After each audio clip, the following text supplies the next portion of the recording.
Halo, Assalamualaikum warahmatullahi wabarakatuh.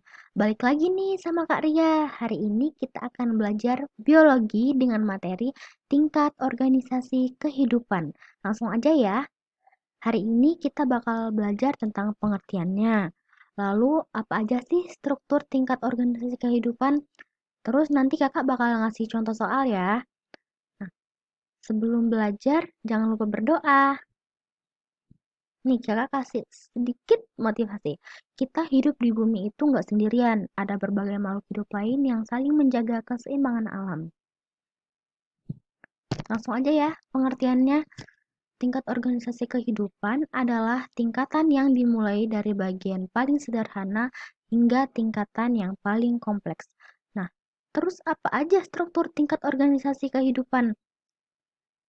Yang pertama, ada molekul.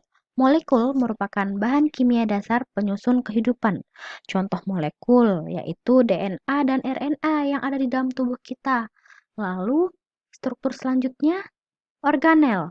Organel ini merupakan bagian penyusun dari sel yang tersusun dari berbagai macam molekul organik.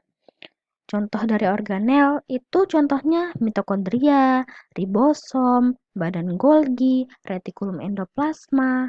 Lalu selanjutnya ada sel. Dari organel tadi dibentuklah sel. Sel ini merupakan unit atau satuan terkecil dari makhluk hidup. Jadi tubuh kita ini dimulai dari sel, yaitu bagian yang paling kecil. Contohnya protozoa atau alga, itu sel-sel yang ada di bumi ini.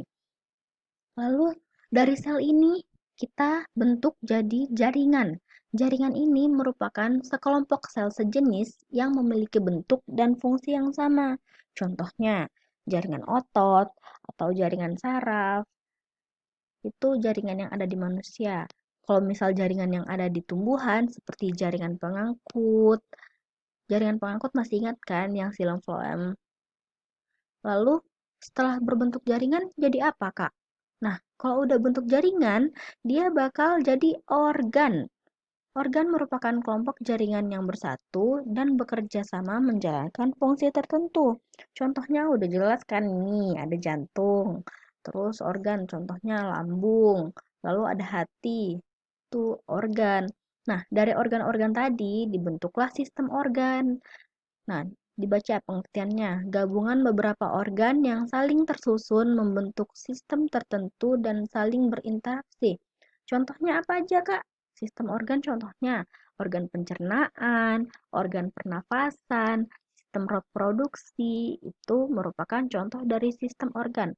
Nah, dari sistem organ tadi kan, misal udah ada sistem pencernaannya, udah ada sistem pernafasannya, udah ada reproduksinya, terbentuklah individu. Individu merupakan satu makhluk hidup tunggal. Nih, gambarnya cuma ada badak sendirian. Itu disebut individu. Lalu, dari individu tadi terbentuklah suatu populasi.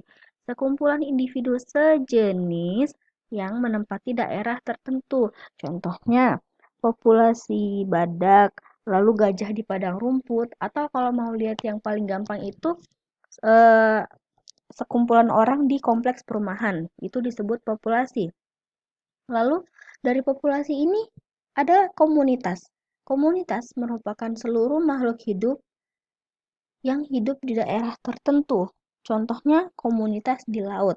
Nih, di laut kan ada cumi-cumi, ada gurita, ada paus, ada ikan hiu, itu disebut komunitas. Dari komunitas tadi dibentuklah ekosistem. Ekosistem ini merupakan gabungan makhluk hidup dan benda mati dalam suatu wilayah yang memiliki hubungan timbal balik. Misalnya nih, ekosistem sawah. Di sawah kan ada padinya, ada airnya, ada batu, ada siput, ada tikus, ada ular. Itu kan ada makhluk hidupnya, ada benda matinya. Itu disebut ekosistem. Nah, dari ekosistem itu misal ada kumpulan beberapa ekosistem. Ekosistem kalau misalnya iklimnya sama, nanti terbentuklah bioma. Contohnya misal kayak gurun pasir atau tundra, taiga, padang rumput, gurun, hutan tropis, hutan gugur, itu disebut bioma. Nah, lalu kalau misal udah terbentuk nih bioma, jadilah biosfer. Biosfer ini bumi dan seluruh kehidupannya. Itu tadi merupakan struktur tingkat organisasi kehidupan. Nah, apaan nih? Nih, langsung aja ke contoh soal. Ini apa? Ini itu organ, sistem organ, individu, atau sel? Jangan-jangan. Nah, langsung aja kita lihat jawabannya. Ini merupakan individu karena cuma ada satu ekor gorila sendirian. Pokoknya kalau sendirian itu disebut individu. Jadi yang jomblo itu disebut individu. Nah, kalau misal contoh soalnya kayak gini. Seseorang yang sering makan terlambat mengalami penyakit infeksi pada lambung. Lambung dipelajari pada organisasi kehidupan tingkat sel. Apakah sel, jaringan, organ, sistem organ, atau ekosistem? Jawabannya organ. Loh, Kak, kok organ bukan sistem organ? Nih, kakak bakal jelasin. Sistem organ adalah tingkatan organisasi kehidupan yang terdiri dari berbagai organ yang saling tersusun membentuk sistem tertentu yang saling berinteraksi. Contohnya tadi sistem organ tuh kayak organ pencernaan, organ pernafasan, sistem reproduksi, seperti itu. Itu disebut sistem organ. Tapi di soal tadi dia cuma nanya lambung. Nah, lambung ini merupakan salah satu organ atau bagian dari sistem pencernaan. Sehingga bahasan tadi berada di tingkat organ karena cuma organnya doang, lambung doang.